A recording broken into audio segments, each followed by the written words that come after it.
Lost my best friend to 23. She left her body and hovered above me. I saw no shadow, I looked around, searched every building and home that I found. I saw no shadow, but felt a glow. The warmth inside me, it kept me afloat. It felt like heaven had found my bones and gave me comfort when I feel alone. Now you're gone, I'm alone. I guess it's time to get better. Through the pain, I will go alone. If I fall, break my bones, I will scream even louder. 'Cause I'm not dying alone. I lost my best friend to 23. She left her body and hovered above me.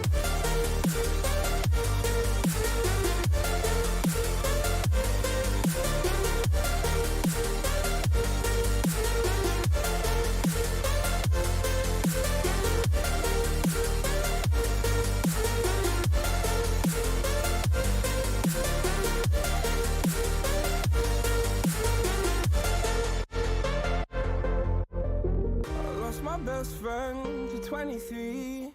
I heard the heavens crying above me.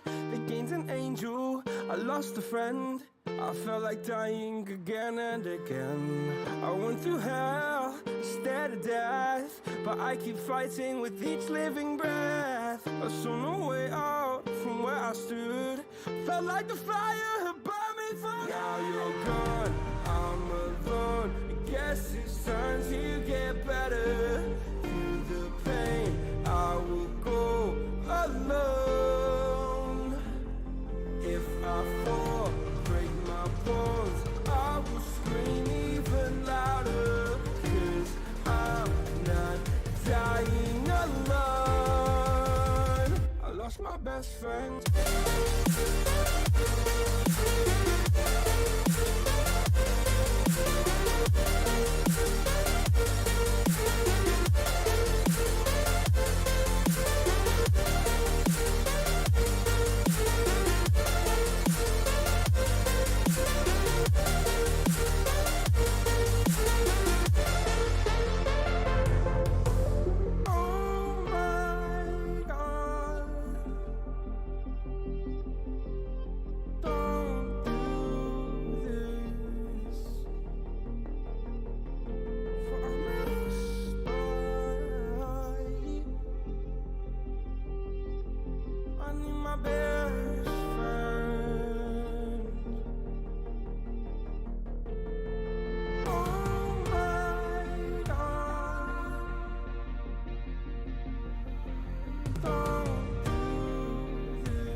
Inside your self-righteous symphony, I would rather let this go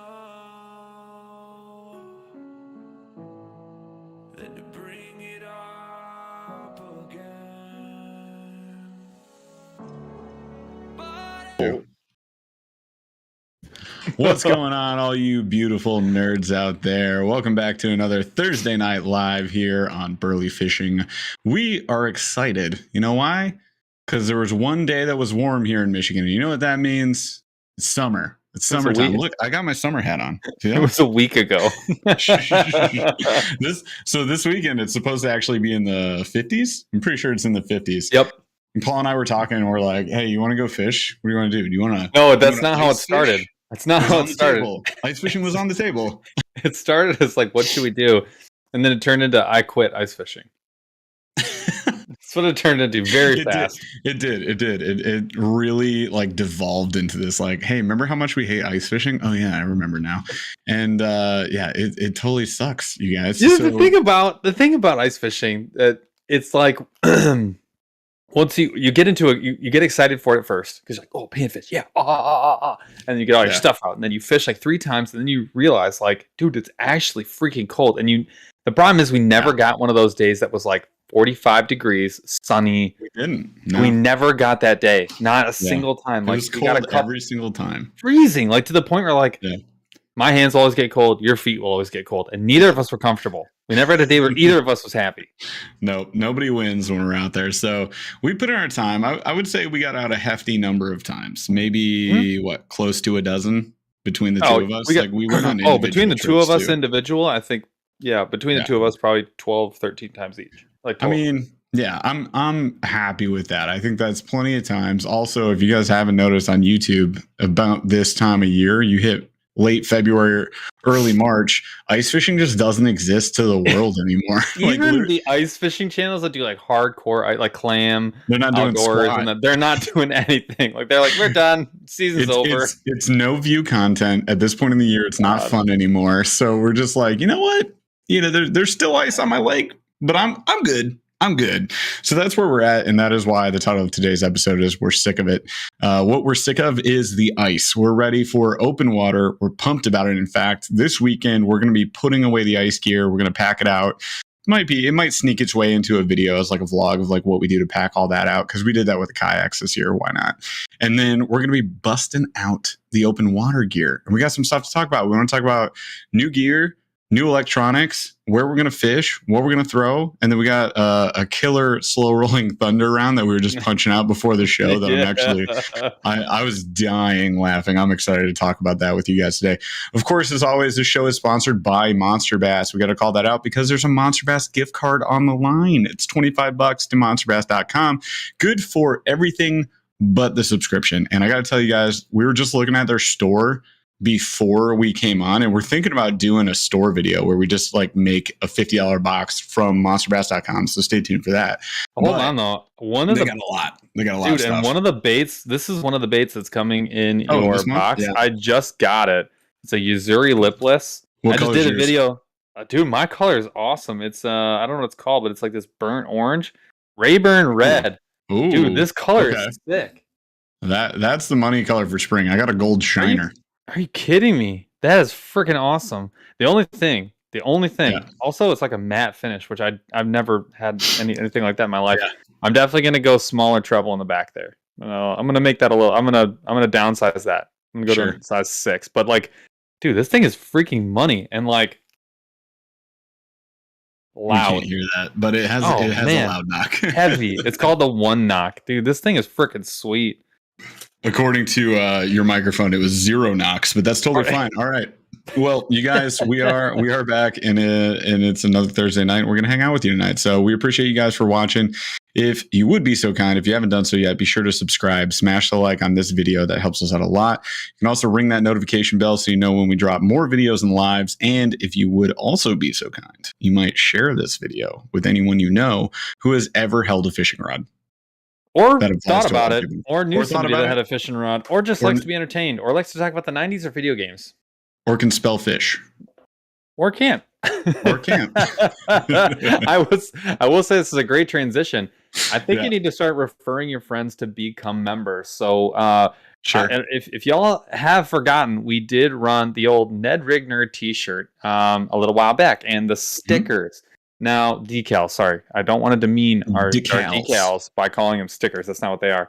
So the t-shirt, we did a run, but before we did a run that people could buy, we actually just gave it away to our members as part of like saying thank you for being a member.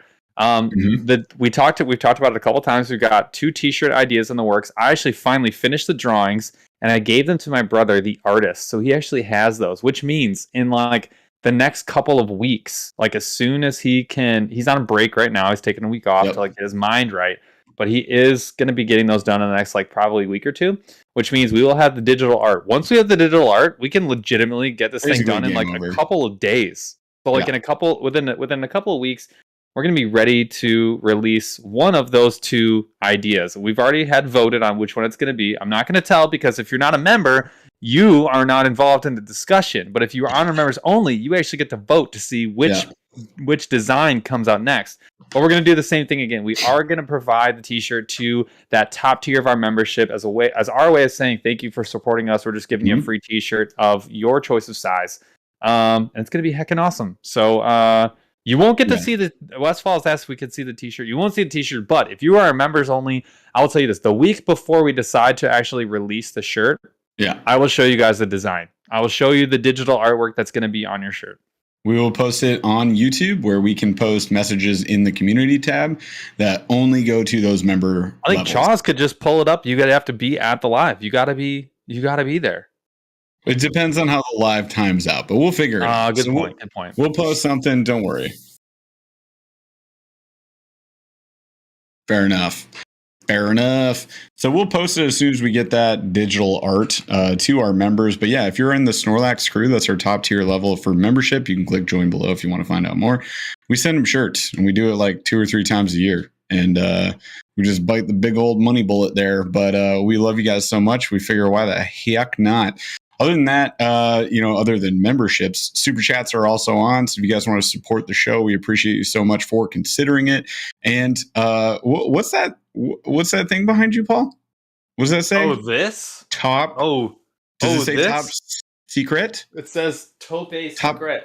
Tope Secret. There's something very secret and kind of awesome in this box specifically. Yeah. And there's actually a 30-pound box right here that's not top secret. From another place? From the other place. How they put the weight? It does things. It does it.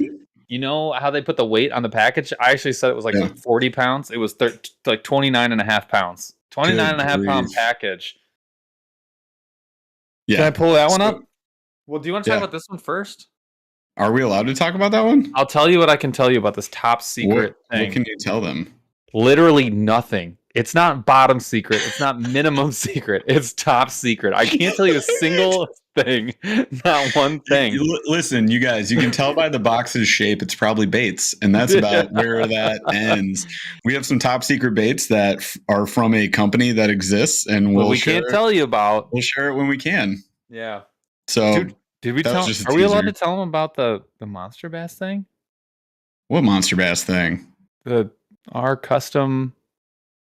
See, I forgot that even existed. I did too, but now I remember. Rick already let that out of the bag. So if you guys were watching the recently pulled down for whatever reason unboxing on Monster Bass for March's box, I think they still had some Z-Man boxes to get rid of. So, we should be back up and live at this point, maybe, if not tomorrow, whatever. But if you caught the unboxing from Rick for the March box, or maybe it was just a Texas rig box. It was the T-Rig video. I'm pretty sure. Yeah. So it's like we've got a bunch of Texas rig specific videos from pros coming out on the channel. So stay tuned, be subscribed to the Monster Bass channel, hook him up. And he was doing a Texas rig box, like a technique specific box unboxing. And it was up for like 3 days. And lo and behold, the flippin' bait he pulled out was one I forgot we even talked about like 3 to 6 months ago. And it is from Missile Baits. And it is is it the mini or the baby D-bomb? Is it the D-bomb? Yeah, it's the D-bomb. It's like the mini. It's the one that we talked about with Debo. So it's the Missile Baits mini. No, not the D chunk, is it? It's not the D chunk. That's what I wanted to. Anyways, that's what I wanted to. Because it's for Texas rigging. It's flipping. Yeah. Anyways, you're right. We made a bait. So it's D-bomb, and it's called. It is a D-bomb. We didn't name it, but it's called Burly Candy. Burly. I did not come up with a name. Burly's Candy, and here's the thing I thought about. I pictured when I talked about this with Paul is like we're rolling up in that white van, and on the side it just says free bass baits. You come on over, man. Come on over, guys. Oh my god! Trust us. Some Burly's Candy. I'm super excited though. Like, how many would you ever in your life have thought? You know what? We'll work with Missile Baits and Monster Bass and make our own color. What the fuck?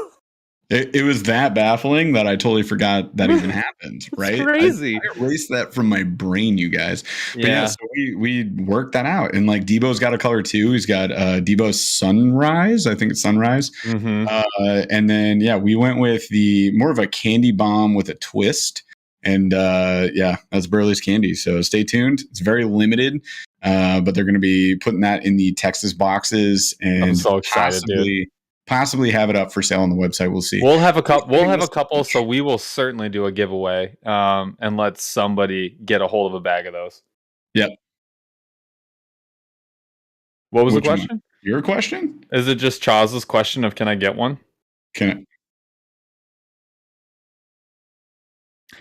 Oh my god! Everywhere. So I just did a video for Monster Bass that's going to be going up tomorrow night. So what was the question? The question was, does that red craw, this craw color, does this work only in northern states, or does it work in southern states as well? I'll tell you right now.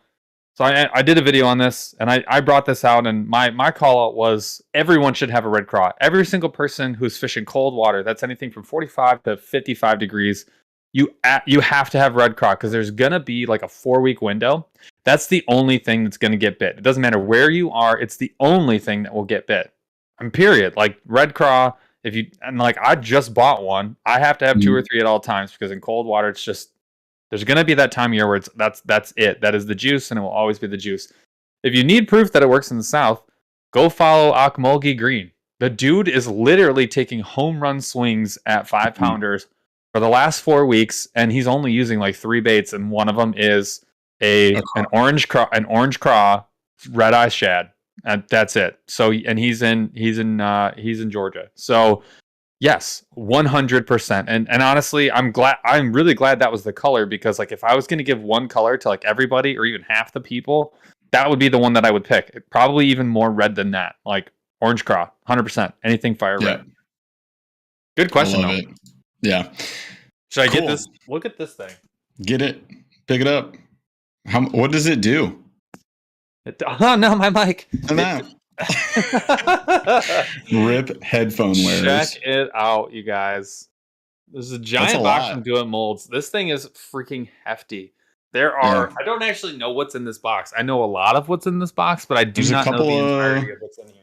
Couple of molds, some colors, some glitters, Dude, things to do stuff. So we got some Do It Molds. We got some stuff from Do It Molds to make our own baits. And also and then to make our own hooks. There's also some Ned rigging stuff in there. So the deal is, I have a question, or at least want to know if you think of something while we're going through the course of this show. We had some ideas on what we were going to do for this. I really wanted this to be something that was like engaging and not just like us making our own baits. Because like, let's be honest, I get to a point where I get so many baits, I don't even know what to grab anymore. It happens all the time. Yeah. I'm ready to just like empty out. I needed to get rid of 50% of what I have as it is.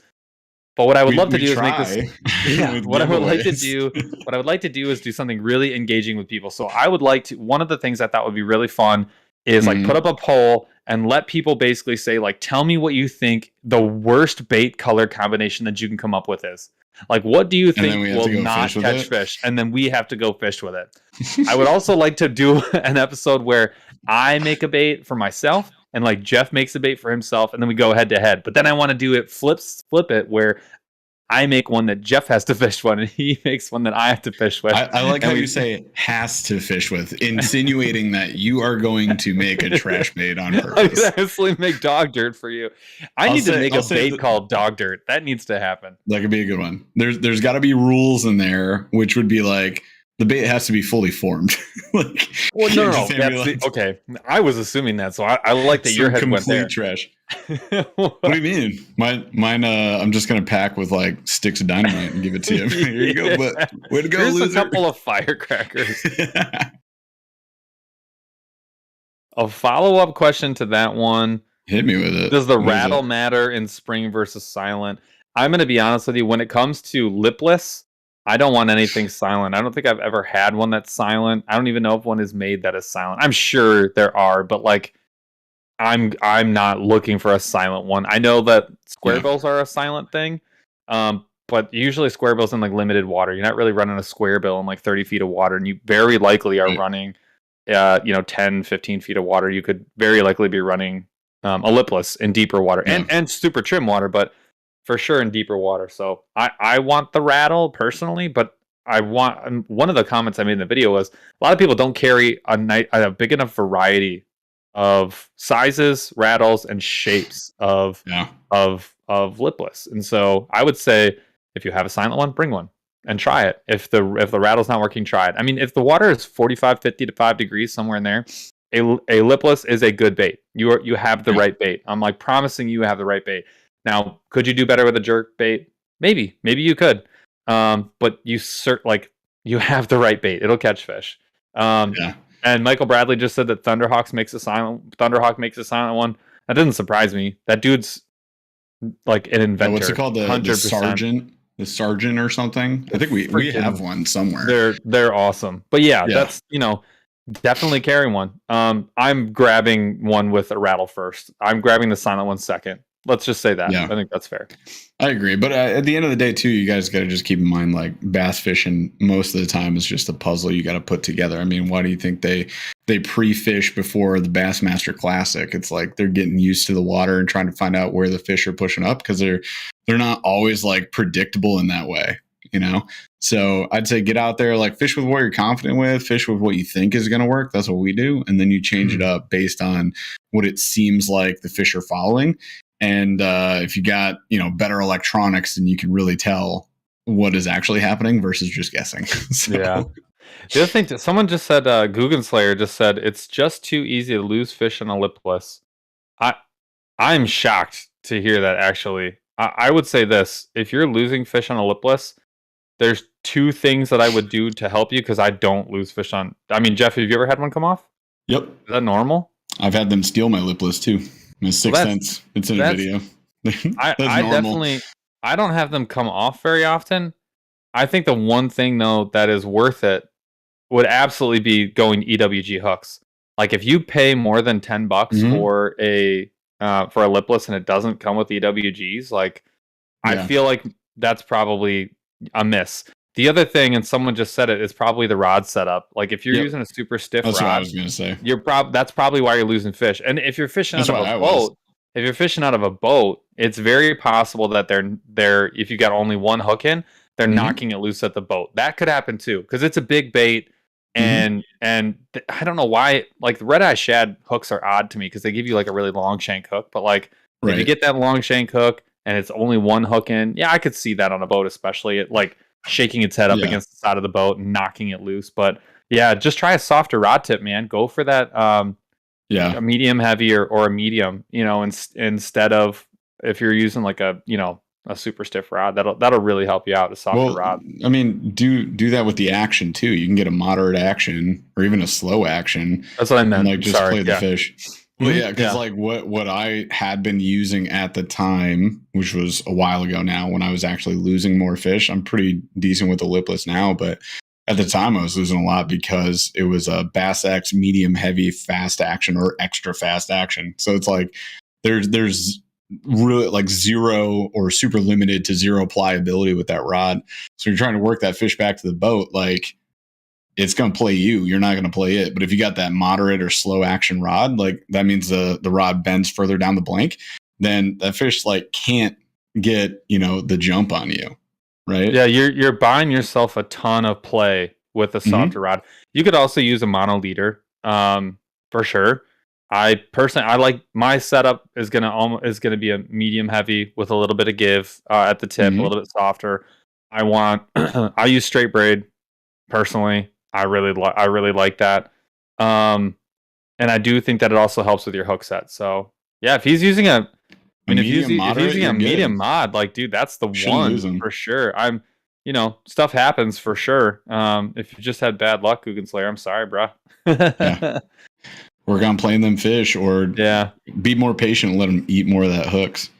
If you're just getting one of the treble hooks, you know, that's a good point. But that's actually my point with that I tell people too early or something. Yeah, the moderate actually gives you a second to let the fish turn, so you're not ripping it right out of its mouth. So I would agree. Leaning into it versus like ripping that hook. Yeah, you know what I mean. Which is hard because a lot of times you're going to think it's grass. Hopefully, because you should be fishing over grass. If you think you got grass, like you're probably trying to get the action of that quick. Because that's what I end up doing is.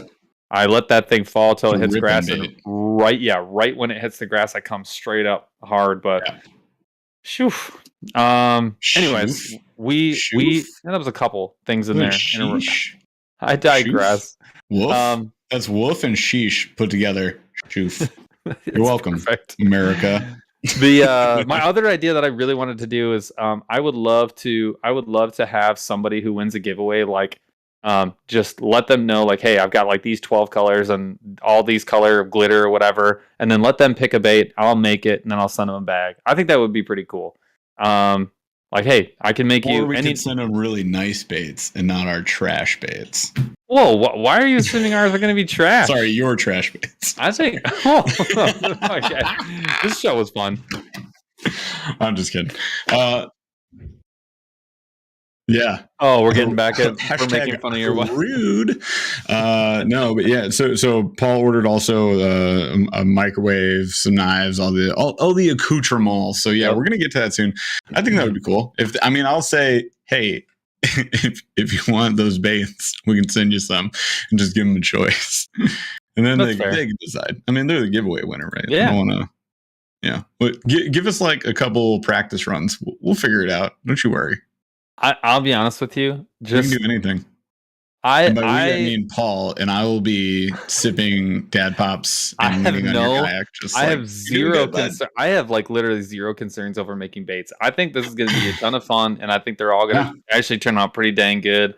I know I'm probably being overconfident. I just don't think I'm going to make too many batches. I think it'll only take me 2 or 3 batches until I'm like, okay, I think I got the hang of this. Like, I'm making some decent bait here. Saying. I think so. I love how Rob Harrison says, let's cook, and now it sounds like you're running a meth lab out of your garage. Oh, well. What's the HOA going to think when, like, I was about to say, like, I don't know if this came up on the last show or what, but, like, after my first week living in my HOA, like, I think everyone assumes that if someone was going to have a meth lab, it would probably be my house. Yeah, exactly. And I'm going to do a TikTok of you, like, cooking baits, and then you walk out, and, like, we'll just do smoke coming out, and then we'll play the Breaking Bad theme. What are you doing? I need an apron. That's what I haven't ordered. It's a murder apron. There you go. You need that apron. And then you also have to shave your head and wear that bowler hat. Bet. I mean, if you want to pull off this TikTok, I feel like that's completely necessary. Oh, God. All right. Did we even get to the Q of the D? No, we haven't done Q of the D. All right. Q of what did we say? What do we say on Tabasco? Showing off the rails. There are no rails. There are no rails. Where we're going, we don't need rails. There's no rails. All right. What's that would actually be a good Q of the D. What's the best Back to the Future? Which one is the best? Yeah. I would say most people would say 2. I'm sticking with 1. So 3 is the one that's in the West, right? Mm-hmm. I think that's my worst favorite one. I love that one. I don't care what No. says. The whole trilogy as a whole is extremely digestible, enjoyable, and amazing. So I would say if you watch 1 through 3 back to back, there is no like, I hate this one, I like this one. It's all one to me. But fair. If you were to separate them into separate theatrical adventures, then I would say for me is number 1. And like number 2 is the cop out. Like most people say number 2, it is of course. Amazing, though. It is amazing. Number 2 is amazing. Yeah, that's what I'm saying. They're all amazing. It's really hard. To say 3 is the worst one, it's really that it's less bad or less good. It's a 9.8 out of 10 instead of 10 to me. It's just anything that has like cowboys involved with it is automatically going to get probably in a higher level for me, like automatically. Yeah. God dang. Everyone is saying 1 and 2, and there are no wrong answers with that one. That's a good Q of the D. Once again, there's no wrong answers. That's a slow rolling thunder conversation. If Clara was played by a different actress, I think that one would be even higher. It would be even higher. I don't like her. This I don't is like true. that She's extremely obnoxious, so like that dry. chick in Temple of Doom. Oh, Temple of Doom. Oh my god. Yeah. Yeah. And that's with her. It's still my favorite. All right, cool. So the real Q of the D. Yeah. The real Q of the D. There's like 3 Q's of the D on here. You guys. This one's really I'm hard. looking at this. You got one. You got another one. They're at the end. So what is the best music scene? Not your favorite music, but like what scene? Like the people, not my show, favorite, but the best. Like what is like the craziest or coolest or best to you? Music scene of all time. So examples, I was thinking like 80s rock, 90s rap, 90s country, like 2000s. I call it metal, but like 2000s rock really is like dad rock. Like what Nickelback? was like, yeah, like what was the cool? What is like the best? What is like the best music scene? Oh man, it's got to be hair bands, right? Like it's got to be 80s rock. No, I would say classic. I'd say 70s rock. Really? That would be my go. Yeah. Oh man, because 80s just took grunge like has already come up twice. Grunge is amazing too. Was it though? I have like the music is fine, but like I think 80s rock demolishes grunge. I do think dad rock gets no play and shouldn't win and can't win. 90s rap should be a strong runner up to me. Oh yeah. I think 90s rock might even be like low key the winner, but just because like I probably was not enough a part of that. What about I didn't have that. The alt scene. Alternatives. Isn't that dad rock? 90s alt is not dad rock. No. Are we? That's like more like System of a Down and like Linkin Park. It's like mom rock. That's what I'm saying. It's not. You can't win. Like it's not System of a Down. No, I'm talking alternative. Yeah, well, that would have been my choice of like best, time ever is like 2000s. Are you talking like Warped Tour? Are you talking like Warped Tour? No. I don't know what. Rock and roll. So. Rob Harrison says Viking metal. Viking metal. I don't know what era that is, but it's okay. Sure. All right. So alternative would be like, whoever sang Bittersweet Symphony, like Verve Pipe, like, the Presidents of the United States of America, like Lump, like that song. That's alternative. I'm 100% out. This is an auto loss to 90s rap every time. you guys are wrong. That's okay. Oh my god. Green Day is 1,000% dad rock. Yes. That's like Green Day, are they alternate or alt rock or emo? Emo is an great instant question. Losing. They're pop punk to me. They're not even emo. They can't be. They're too like. No, that's My Chemical Romance is emo. You have the time to listen to me whine. That's not going to win any awards here compared to 80s metal. No, if you want like real emo, listen to like Silverstein or something. Yeah, that's music I like, but like certainly not going to win any awards.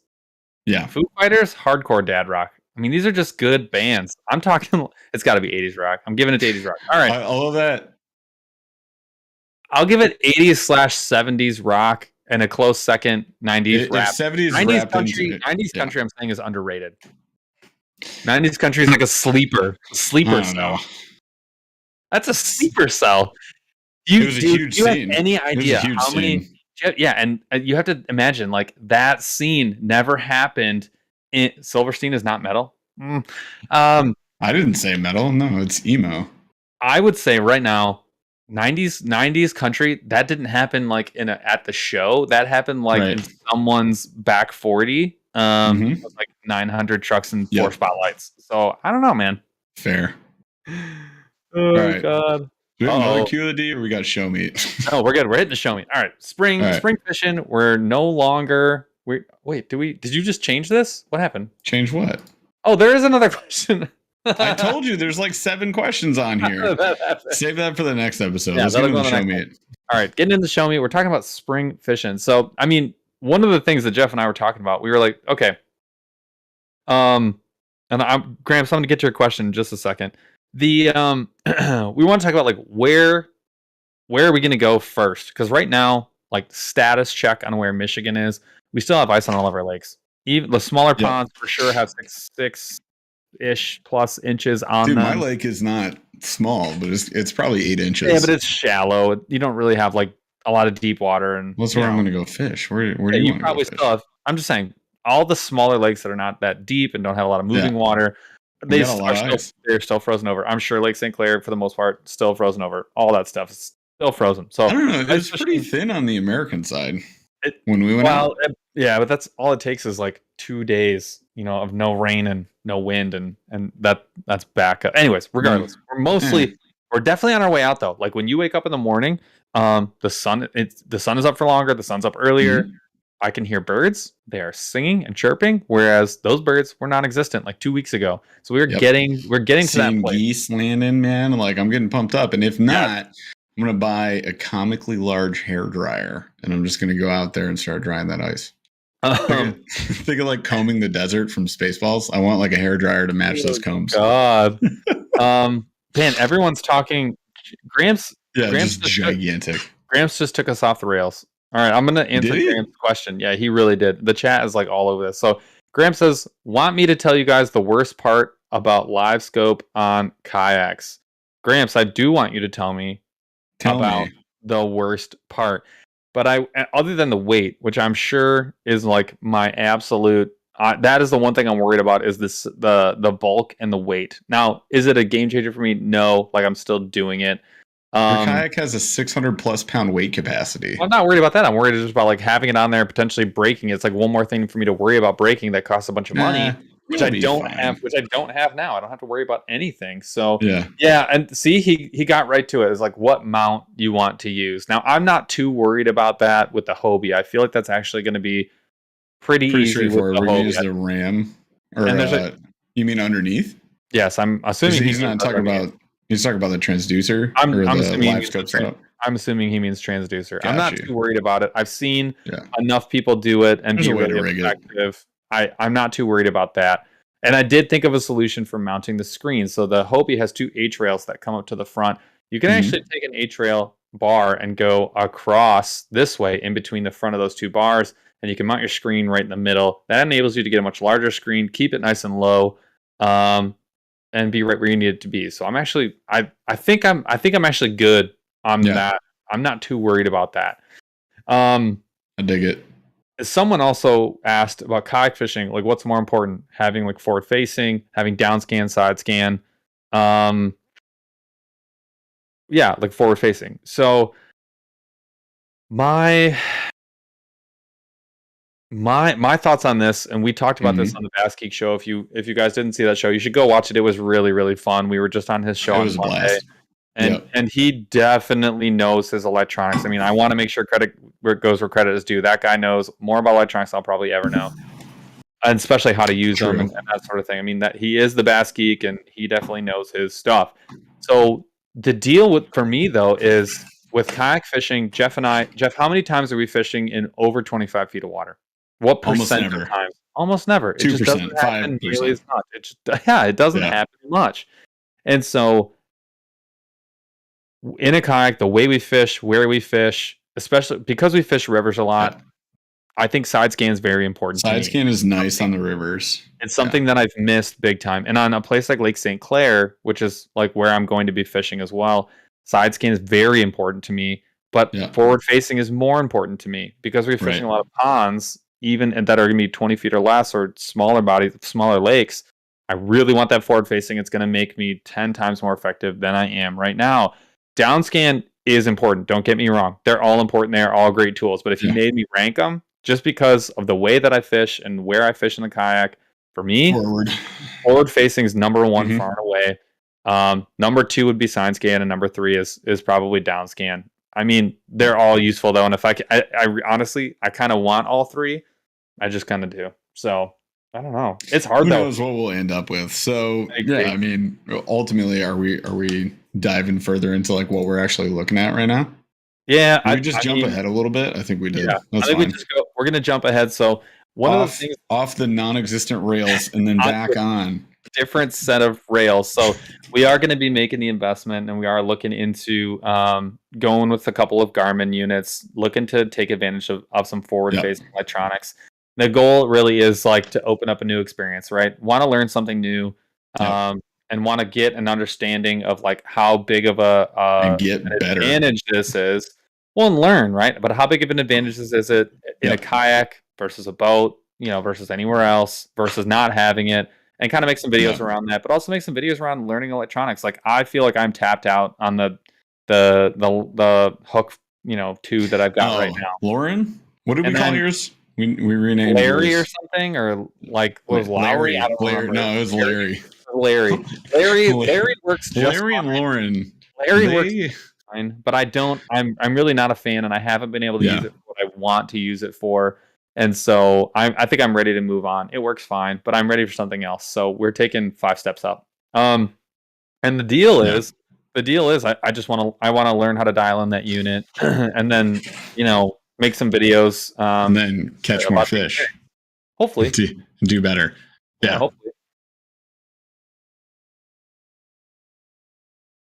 Which one right now? Would it be the comment from Big John? Big John WN says, just had to get glasses. I'm assuming you mean these specs, aka you're blind like me. We can't see and we can't read and we don't do last names well. And that's okay. And he says, was wondering if your sunglasses are RX or do you wear regular shades? My sunglasses are RX. It's like if you have to use RX lenses to see during the day, like, do you really want to disadvantage yourself on the water is what I was thinking. Now, the issue is like most places that you have to go for RX is like, if you want a pair of Costas, they're $1,000. If you want Under Armour's, $800. Like it sucks to get, prescription sunglasses.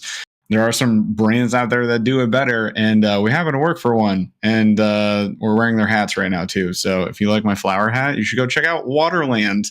It's waterlandco.com is the website, but seriously, I've been using their sunglasses going on the 2nd year here, and just got from being on the team, another pair of RXs that unfortunately came in like the wrong script, but they sent me a free return label and hooked me up. So like I'm just gonna get new scripts now. So they're updating them, but they take into account a lot. So they'll do your prescription, and then they'll do your what's called a pupillary distance. So it's like how far from the middle of the bridge of your nose your pupils are. And that's important because these are polycarbonate lenses in the sunglasses. They have to place your script somewhere in there. It's not like the whole lens is a prescription like a normal pair of like far near seeing glasses is.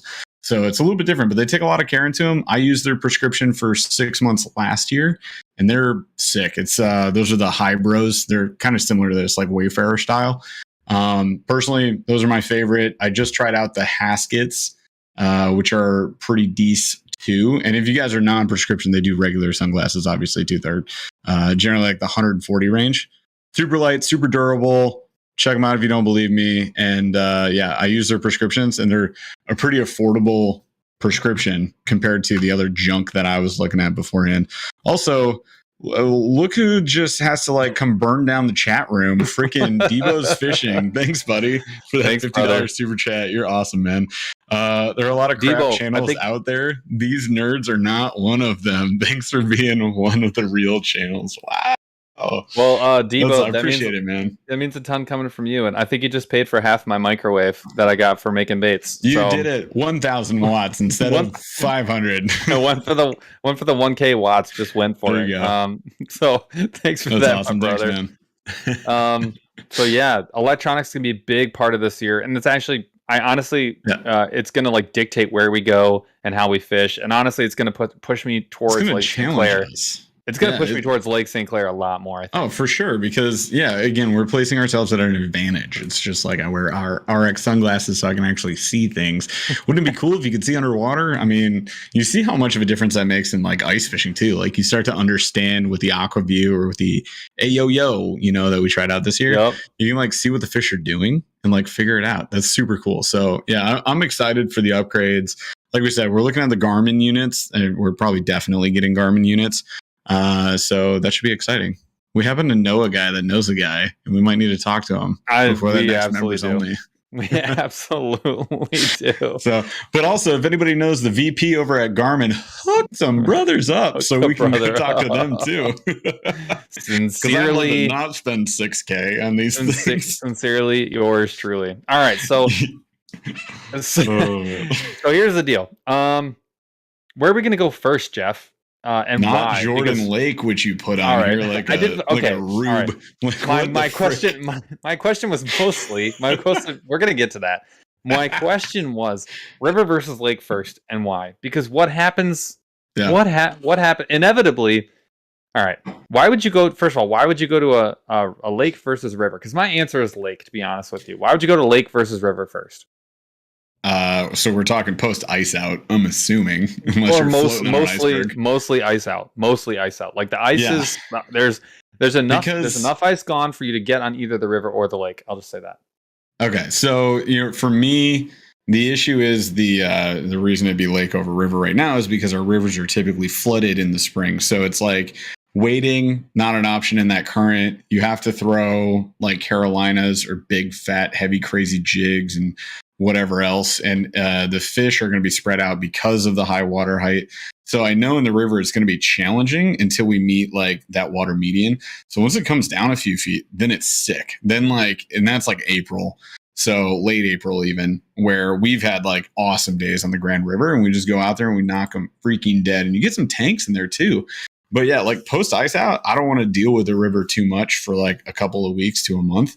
And I feel like on the lake, you can like, I've had some of my biggest fish right now, like March to April, swing some just like absolute fatties. And that's a blast. I just go hunting from then. It's not like a high fish producing day ever in the beginning, but then it's like you knock out 2 or 3. I mean, in Michigan, we're talking like a couple 3-pounders and then maybe you swing a 5 or bigger, which we have done and is awesome. So that's my answer. I think, yeah, and I think safety is a big concern in a kayak. I'm not even talking about the kayak on the river. I was talking about banker wading. I'm not touching it with the kayak right now. And that's the deal. Like, when you're dealing with current, when the water's super high, it's going to be super muddy. Those fish are actually really hard to find. I mean, I know there's some logic behind finding them. I have done that. Like I've gone to go find the 8-inch water that's got like a murky bottom and the sun facing early, and I'm like, there ain't garbage. There's not a fish over there, my guy. Right. They're really hard to find. Yeah, and I've had tough days even with guides on the river at the February to March time frame. But it's also in a kayak. It's really not safe. I mean, it's less safe. You can do it certainly, and depends on the section. Have you guys done seen it. a video where I got wrecked in a Hobie 180? Do you remember? I forgot. How could I forget? Until this moment. How could I forget? Really? Oh my god! Yeah. I thought that was going to come up. You guys think I think about that like on a daily basis? No, but like I think that whenever I see current, I would immediately think of the time that I watched your head. Pedal turbo. If you guys haven't seen that video, there's a video on Jeff's channel where he and I went fishing. We went to the dam. It's called Kayak Fail or something. Yeah, obviously. And Jeff made an interesting route decision when leaving an extremely. You were gonna follow me. Yeah, but I was gonna go like up where the current was like super slow and like basically walk my kayak up on the water. You swung out this way, and then you ended up having to go back up the main channel where like it was the most tumultuous water, and I was like, "Oh, that's different." And then I couldn't believe you made it up. Yeah, I did survive, obviously. First of all, my rods should have been down, and also I had the power pole thing. The power pole should have been out. All that stuff was just wrong, dumb decisions. I didn't swing out into the current. That's how strong it was, because we had to put in right next to that like jetty, and it just like whipped around a little island and just like it shoved you out. As soon as you let go of that rope, it was like. I remember the rope just hung over the side and it got caught in my pedals too. It's just a good thing that you were in the Hobie and you weren't trying to paddle. I can't believe it didn't flip. Wait, what? So we're halfway there. It's whatever. You know what? Dude, Keep watching, guys. It was wild. It was wild. That was wild. And if you haven't seen that video, go watch it. It was Jeff equals crestfallen. It was insane. I was crestfallen. Have you ever seen a 33-year-old gentleman pout and then end of that video, throw a stick? The end of that video. You know what's crazy too is we caught like 6 smallies like right on the other side of that insanely like turbo You water. did. I was dead. So I caught a ton before we hit this dam, and then we went to the lower section.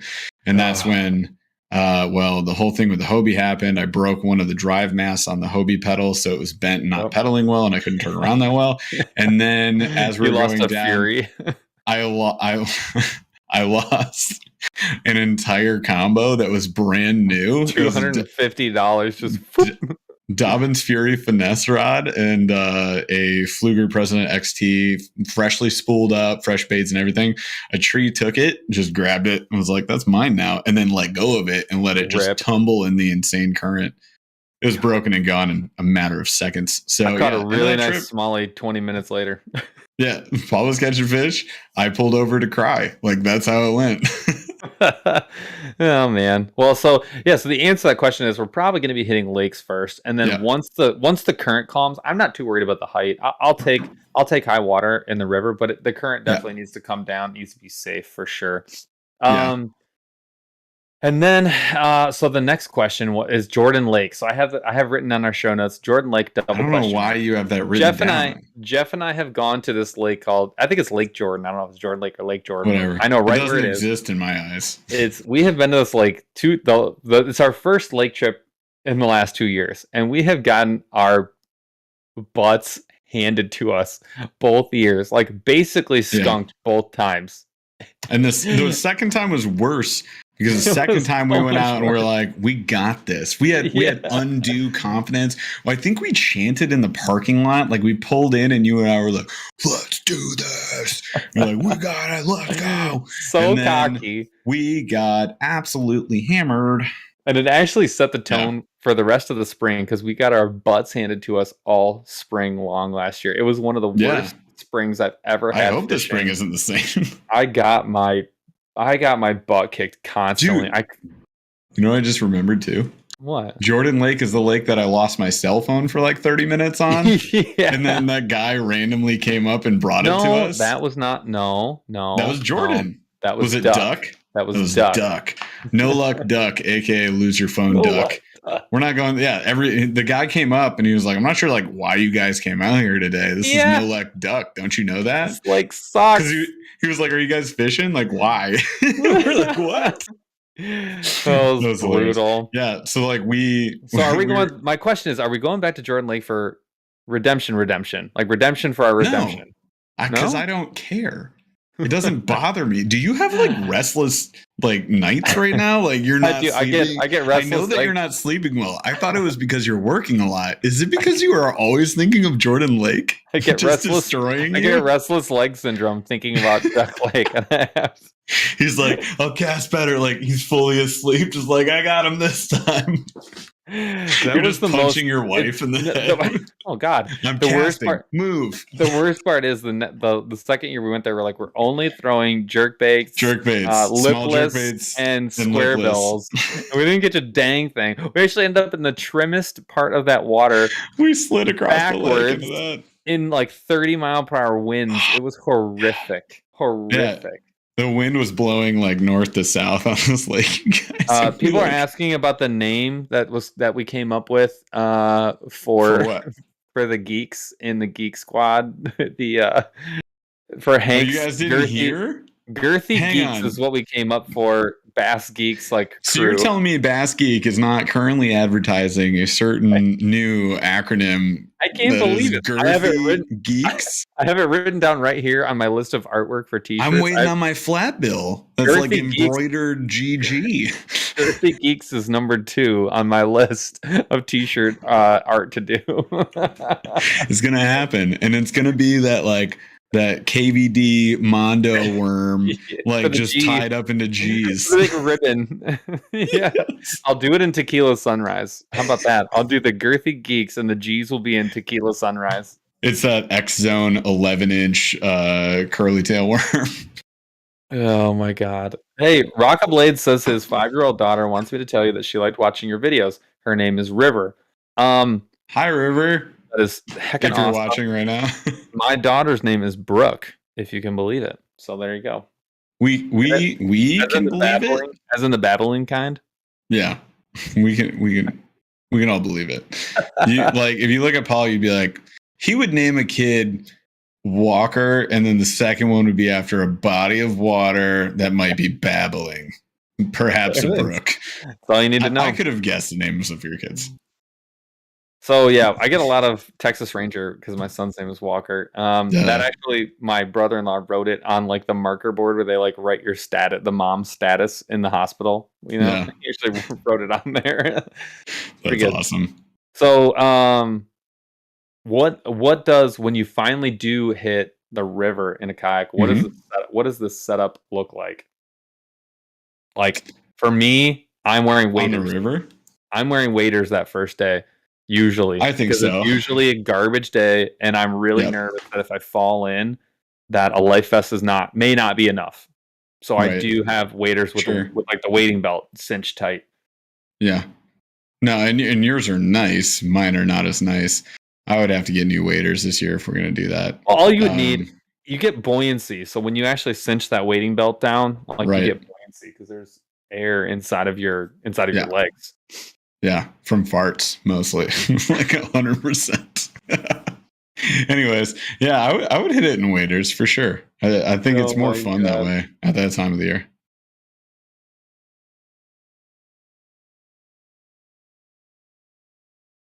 That's actually really funny, and that's pretty great. Yeah, so that joke's not going to land on anyone else. No, but it's pretty good. Oh, you were muted. Thanks, Chaz. So we're just bantering with Chaz, you guys. Like you can't even tell that he's talking right now. Right. He said it would be. Okay, go ahead. Say your line. I asked Paul. His daughter's middle name starts with the letter N. That way she could get the broken glass joke. Basically. Oh, but when your last name's Glass, like everyone wants to make fun of you. Like people would be like broken, or they would be like fiber glass buckled in fiberglass, and I would just be like, why are you 3? Like this isn't even funny. Like you're just saying different kinds of glass. Like people like to come up with crazy names. When anyone comes up with an original one, we'll just roll with it. Oh, it doesn't matter. It's too late. The moment has passed. It's over. All right. So when you go fishing in it's super cold water, Jeff, what are your top 3 baits? Like what are the 3 things that you're planning on using like day one? A lipless or a blade bait. I kind of like, and also those hybrid ones from Rapala. Like I'll probably have a 3600 size box just full of those or something. Mm-hmm. Jerk baits, especially I like a 2 treble shorter one in the spring. So I have like some smaller jerk baits and then a Ned rig or drop shot or both. Yeah. Maybe a drop dead Ned. I would definitely say, but with smaller stuff. My son is still awake. My wife comes downstairs, just stares at me and goes, I'm like, did you look at you and do this? An hour ago. Finger to throat means death. No. My wife, she does this to a Molotov cocktail. Pretends like she's throwing it at me. Oh, she would kill you by burning you to death slowly? Way worse. Wow. Way worse than bleeding out. Wow. She would like gut shot. No, and then just leave you for 4 to 5 days. Yeah. You slowly bleed out. God. We love her. My deal, Ned rig for sure. Ned rig, if you can get away with it, I think the Ned rig is a killer. And it doesn't matter if it's on a river or a lake. That's the nice thing. Like the Ned rig is going to work. I would also say jerk bait. I have had so many times where it's either going to be a jerk bait or a Ned rig, and like almost nothing else. The one that I will add, the one they will add to the conversation, absolutely, is a square bill. Like I always want to have a square bill out. The best fish I caught, and one of the only good fish I caught for like the whole month of April and March, was on the finesse square bill from Sixth Sense. It was that curve, and it was thrown in a place where you shouldn't be throwing open trebles. But like I was getting aggressive. I couldn't get anything to bite that day. I could barely get a Ned rig to work. Mm-hmm. And the second I switched to that square bill, I started getting bit, and I got bit by like a big 19.5-inch smallie, and it like totally changed the day, and it changed everything. So yeah, I think a square bill, absolutely is on that list for me. And also I will say, like, reds, like craw red is like the only color that I'm pretty much gonna grab that like really that early. It's either gonna be like off-white, a darker color, a silver, like natural, and then like a red. Like those are the only 4 colors that I'm grabbing. Green pumpkin or something, I'm putting it in the dark category that for plastics. I'm talking about hard baits. Like my hard baits. No, I'd say the same. Like the only color. Everything else is gonna be super natural. I like red, sometimes red and orange, like that Rayburn Ghost or Rayburn Red, whatever that you got behind you on the Missouri this month. Yep. Do some of those. Sixth Sense has a cool one. It's like a lava or something like that. This color or lava sense. Yeah, so I like that. Yeah, I would definitely do that. And I might get a little crazy too. I might throw some just like wackadoodle colors. Probably throw that Morning Dawn Leech out there too.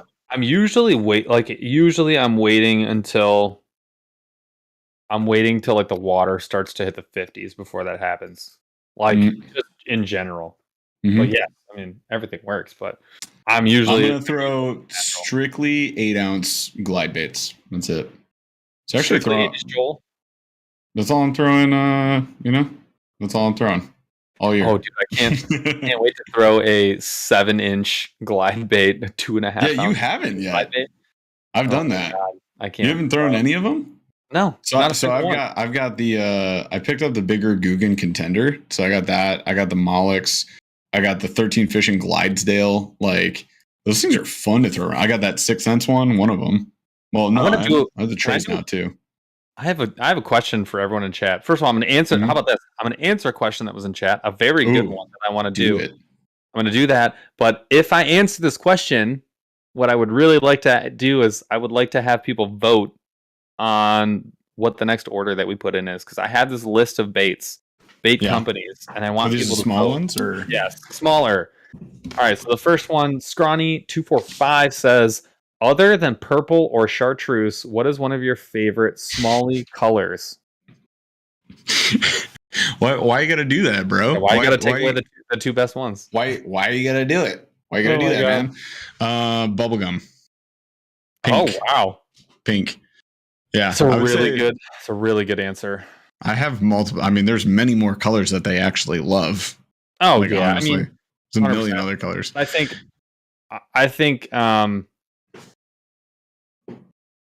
green pumpkin as a base is really good, but like one that I really have wanted to try more of is more of like that motor oil, right? Oh, okay. Base, okay, yeah. Like more of like a watermelon type base, but like instead of the red, I want to see copper. So like basically like tan. Spoiler alert, we got some for our do it molds. So we're gonna do some motor oil. So yeah, I would definitely say though, anything copper flake on a green pumpkin slab. Copper flake. That like brown tan, especially in the river, which is where you're gonna find a lot of smallies. I think that's probably like truly, if you could only have one, I might actually like go that route. Like that might be if you could only have one forever. Yeah. That might be the one.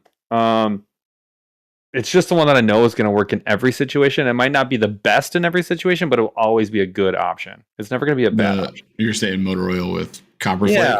Yeah. Copper or gold. Yeah. So we picked up, spoiler alert, some copper flakes too. We're gonna do some stuff with that because you guys know how much we love those copper flakes. So yeah, I would say any of those colors. I did like the Z-Man Mood Ring color, but I guess that's kind of a purple. It's like a pink purple, whatever. And then I was gonna say green pumpkin blue, which is kind of like the same color I got on my Cut R worms, the Strike King that came in my unboxing. That's tomorrow. You guys haven't seen it yet. Never mind. That's tomorrow. I forgot what day it is. It's Thursday. But the best swirl, I think, of all swirls has got to be that Strike King green pumpkin blue. Like, it's amazing, and it really It's is great. it's a cut above all the other like swirls that I've seen out there. Yeah. Copper flake size Westfall. We got the what was it? The Medium. We just went 0.015 medium. we went the medium. The mid I would have loved size. to do everything, but we didn't have all the options. But yeah. Yep. So Rad. here's my question. Here's my list, you guys. So we did a bait feature. We did two, really. And I thought they were really successful. Best worst? You talking about? Well, no, when we on the YouTube channel. So we did a couple videos where we featured some smaller companies. They were really awesome. I enjoyed doing them, and we got a lot of really good feedback from people. So I've been making a list of bait companies that people have been sending me. And I'm kind of thinking what I would like to do is like a combination of like a larger company and then like a really small company that probably nobody or very few people have ever heard of because they're like really small. Head to head with similar baits? Or no. Just like do like a feed. So I'll give you an example. So like Mollix is a company that I don't think people realize like what they actually make. So I reached out to Chris, Mr. Wish I Was Fishing, because they do work with Mollix, and I was like, hey, give me a list of like the baits that I should be looking at from Mollix. Like, what are the absolute best baits? He sent me a really cool list. He talked about their blade baits. He said they're really good. He said their jigs are like unbelievable. He said the Tragos spin tail is really awesome. And they gave me a list of plastics to look at, and I'm like, dude, that's like a solid list of like Mollix product to look at, and some of the stuff that I definitely would not have bought. So I think that's awesome. But I would like to mix that with like somebody called out this dude. I hate to even say it because I don't want people to go like look right now. But Country Boy Baits. Why don't you want them to go look? Because I want to do the unboxing. I want it to be like a surprise. I don't want people to like not be it. So somebody told me about this company, Country Boy Baits, and I went and did a look, and I was like, dude. That was the one where I told you, like, I didn't realize like how much they were actually making, but some of their colors look unbelievable, and I really want to get some of their plastics. So I would like to do that. So my question is, I've got really 4 companies. Actually, I'll just do 3. I've got 3 companies. Third Eye Fishing is one of them. I know Debo just did a video on them, and I know that some other people have as well, but Third Eye is one of them. Motion Fishing, I really want to get my hands on that really short, stubby bladed jig that they make. It's like a really tiny bladed jig. It looks incredible. Battle Baits and Beast Coast. I've had some Battle Baits and some Beast Coast. I like both of those. So we're asking you guys, chat. You can comment in chat. Can you name those 3 again? Or 4? 4. So Third Eye, Motion, Beast Coast, and Battle Baits. One of the 4. Okay. If it were my vote, I'd say I want to do Battle Baits because I think that they've done some pretty cool and super unique stuff. So I'm interested to see those. Like I think Debo sent me the drop shot jig. It's like a mushroom head jig with like 2 eyelets on it. So you can tie like your main line and then your tag line to your weight. Yep. That was pretty cool. It was like a skirted drop shot. Crazy. So yeah, I'd say them. I did like all the Third Eye stuff. We talked about them a bit when we talked to when we talked to Z Baits. Because I think he does the graphics for them. They've come up a couple times actually. Yeah. Yep. And I've heard of Debo's Fishing. That's a great small bait maker. We might grab some of those. I don't know. Maybe some glide baits. Some of the Chaz edition glide baits. Are those publicly for sale or what? What do we got? I see some beasts, some battle baits, some Third Eyes. We need a battle baits tiebreaker. I think battle baits got a lot. Battle baits got a lot of votes. I think there's like 4 already. Oh, yeah, I think Beast Coast has like 6. Oh man, you can't like Beast might be the deal. Burly. Burly's like buy them all. I like it. So no one's. What if it's Battle Baits versus Beast Coast, and we just start like a bracket challenge, and it's like what brand is gonna like smack this other brand out? Oh God, I think we remember when we did Merch Madness 3 years ago, Paul? That was actually super fun. It was really fun, but like, what if we just made a bracket series about like this bait company versus that bait company? You know, that'd be really hard because it'd come down to like. It would end up coming down to like Z-Man versus like some other gigantic company. Well, should it be like each bracket consists of one? I mean, we jigs could only. rank them, but we could be like, yeah, it has to be like the same kind of specialty, right? That they produce. I might have to do one of Battle Baits could and do, Beast like- Coast on their own. This is like a big That's what time I'm tie saying. right here. Yeah, Beast Coast Battle Baits is a thing now. There you go. All right. I guess that's going to be the next one. That's what we'll do next. All right. Sweet. Thank you guys for answering my question. All right, Jeff. I refuse to answer your question. What are the last 3 baits that you're going to grab in week 1? Grab? Yes. I mean, probably because it's me, and I could be wrong, and these are all opinion-based things, but I can guarantee you I'm not grabbing a swim bait for a while. Swim, glide bait, not doing that. Chaz agrees with me. That counts. He's a swim bait guy. I would say I'm not throwing topwater much. Definitely not a frog. And I mean, unless I just want to be like, I caught a frogfish in March, Michigan. I'm not gonna, though. I'm not willing to torture myself that much. And then I'm probably not grabbing, like going through my tackle. I don't know. I'd have to think of another one. Probably not flipping too much. Like big flipping baits, punching baits. I'm not doing any of those. I'm not going to be grabbing like large creature plastics. Those are going to stay away, but not for too long. The Carolina is going to be shorter, smaller. Yeah, but baits. not for too long. I'm like probably, we're a month out, or at this point 6 to 8 weeks out from like. Yeah. That's the only thing I'm going to grab. I want that like high 50s. I want to get into the 60s water temp. But like for now, yeah, we were talking about getting the we say the name of the bait. We don't care anymore, right? The flapping hog. Oh yeah, we don't care anymore.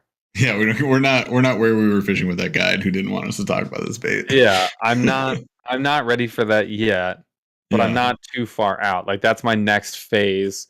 Yep.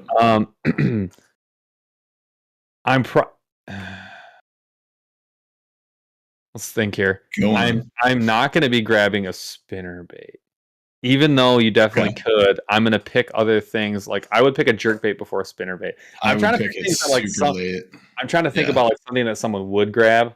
You know what I mean? Sure. Oh, and Rocket says if you guys were in Texas, would your list be different? Yeah, 100%. We're talking about 10 degrees. I was just in Florida. We're talking about a 10 or 15 degree difference in water at least. Yeah, I was just in Florida, and like we were only throwing. Well, I'll probably throw these in spring too. We're Texas rigging, kind of a lighter Texas, so it would be a slow fall. I was doing like a 1/8 ounce Texas rig with a purple. No, it was black and pink curly tail worm. I made this video, Paul. You don't even know this yet because I haven't edited it and I haven't posted it, but I did record it. The reason I haven't posted it is because I caught like one fish and the guy I was fishing with was older and he didn't talk at all the whole time. Wonderful human being, fantastic dude, nice enough to take me out on his boat. It just didn't make for good content. I had a great time. I enjoyed myself because I got to like actually use a bait caster. And the challenge in this video, Paul, was that I used only his gear. I didn't bring any of my stuff. I only fished what he had. Everything he had was like 1978 Cabela's gear. The cork, like the reel seat, the cork part of that, I broke it, tightening it down, just like snapped the cork in two. And I was like, oh, no, that never happened. Right?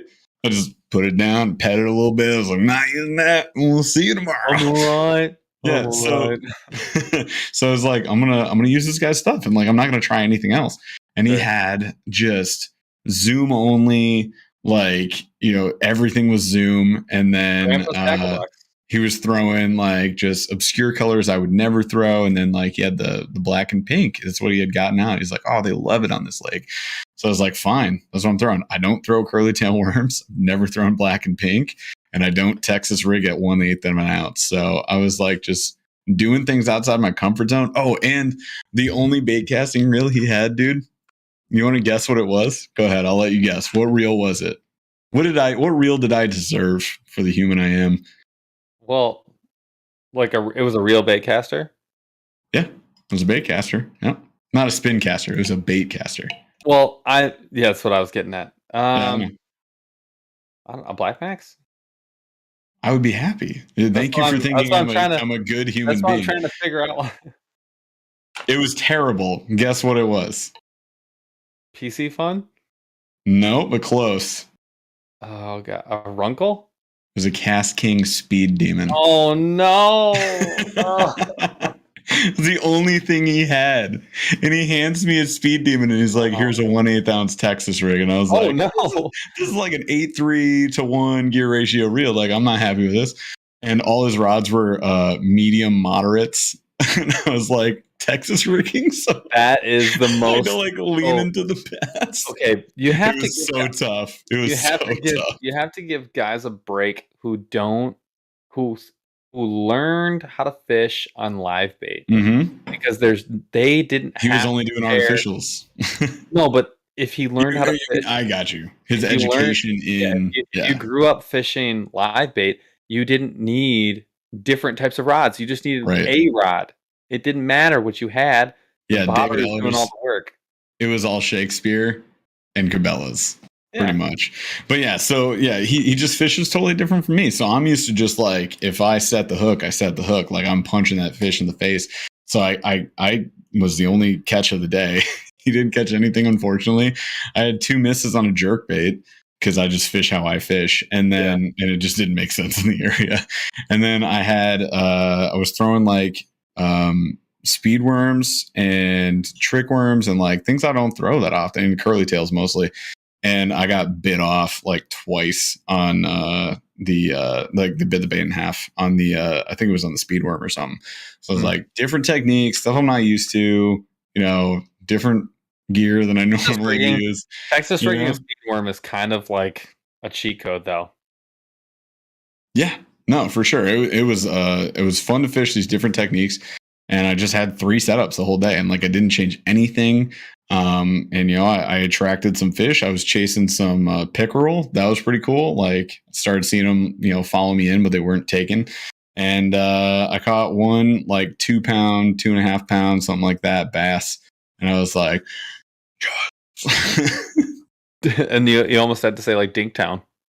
I did say Dinktown, and then I kissed it, and I threw it back. And it's on a video that probably will go to our members only.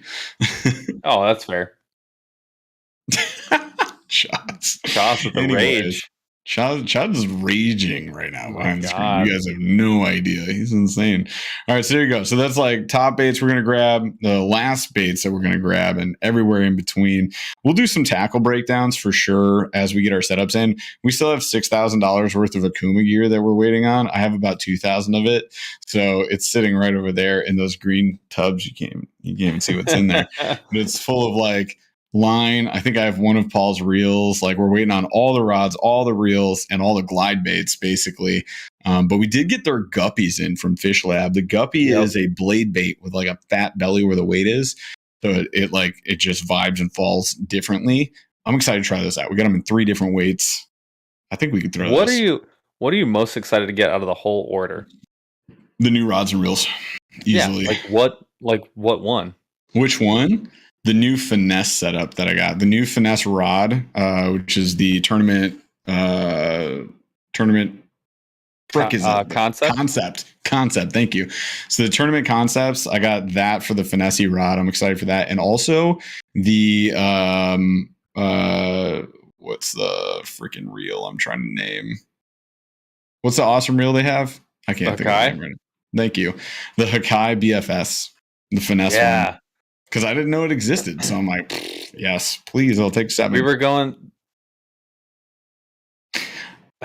No, we found the lefties. But also, I want to call out Rockablade says, but did you catch peacock bass while you're down there? No, I didn't. You know what happened when I posted 2 pound freaking bass and I was just fishing with a neighbor for 3.5 hours?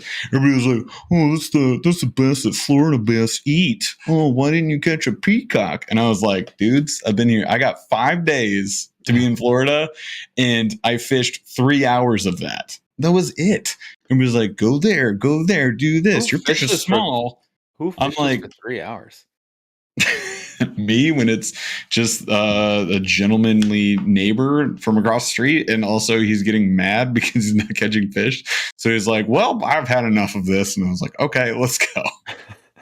That's what happened. I have been in that like exact same boat. It feels like, but like I don't. It's weird. I don't get like that. I never do. Like I don't like if you guys don't know this, like when Paul and I go fishing, even if we're getting our butts absolutely destroyed and one of us is possibly, probably, most likely throwing a tantrum, then we're still gonna stay out for 9 hours. Yeah. Like we're just gonna stay there. We could be like, you forgot the sunscreen, your oars broke, the pedals are jammed up. Like you're naming things that have all happened. You're being eaten by black flies. You forgot the water. You're dehydrated. Now you're throwing up on the side of the lake. Like we're still not gonna leave. Yeah. So the irony is that last one time I got so dehydrated while we were fishing, right after Jeff caught a huge bass. Yeah. I had to go in. I had to go in. So I was paddling. I paddle back into the pullout. We'd been fishing for like 3 hours. I pull back into the pullout. I'm like, dude, hang on. Dead. Pre-pullout, like before you left the lake, I had gone ahead, and then I was just sitting like this. I came back. And I was like, where the hell is he? And I'm paddling all around. And he's just like in the middle of a giant lily pad patch. He had drifted into it fully. He was like in the middle and his head is in his hands. And he has his life jacket off, his shirt off, and he's just like reflecting sunlight because he was so sweaty. I'm a glowing beacon. Yeah. And then I pull up and I'm like, hey, so you want to keep fishing or like what's going on? And he's like, he didn't say words and he just like rubbed his head a bunch. And then I was like, let's get out of here. Let's go to the ramp. So he goes to the ramp. I don't know how I made it back. And then he just proceeds to try to drink a Gatorade, puke all of it up, try to drink some more. It was so bad. So I sat in the shade, drank a Gatorade, sat in the air conditioning, drank more Gatorade. And I was like, dude, I have to go home. Yeah. We're like 25, 30 minutes from home. So I'm seriously struggling. So we went in the water so hard. So I get in my truck. I don't know how I loaded up my kayak. I didn't pull anything out. I literally just pushed it in my truck, ratcheted it down, and drove home. And Jeff's like, oh, okay. And so Jeff's like trying to follow me. And so I'm like barreling down these like back dirt roads. And I finally am like, my body gives out and I pull my truck over, barely get it in park. And I just hurl on the side of the road. Then I get back in my truck, finish the drive home. I get out and immediately throw up in my driveway. And then I go inside. I ordered Jimmy John's. I'm hammering Gatorades. And I'm like, Jeff and I are watching TV for like maybe an hour and a half in the air conditioning, right? Yeah. And then I'm like, all right, we'll just go back out. So we get back in our boat. And we fished until like 10 o'clock at night. And that's how you do it, people. I just had to take a little break.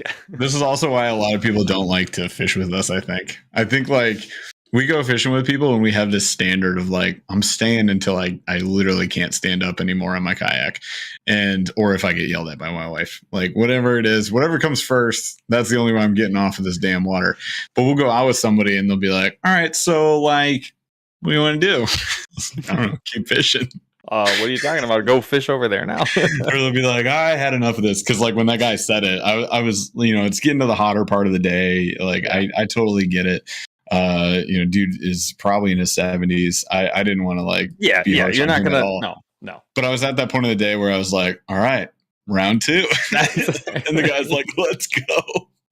And I was like, oh, dang. All right. And I was casting as he sped out of there. I was like, I think I can still sling one. We'll get one there. We're going 30.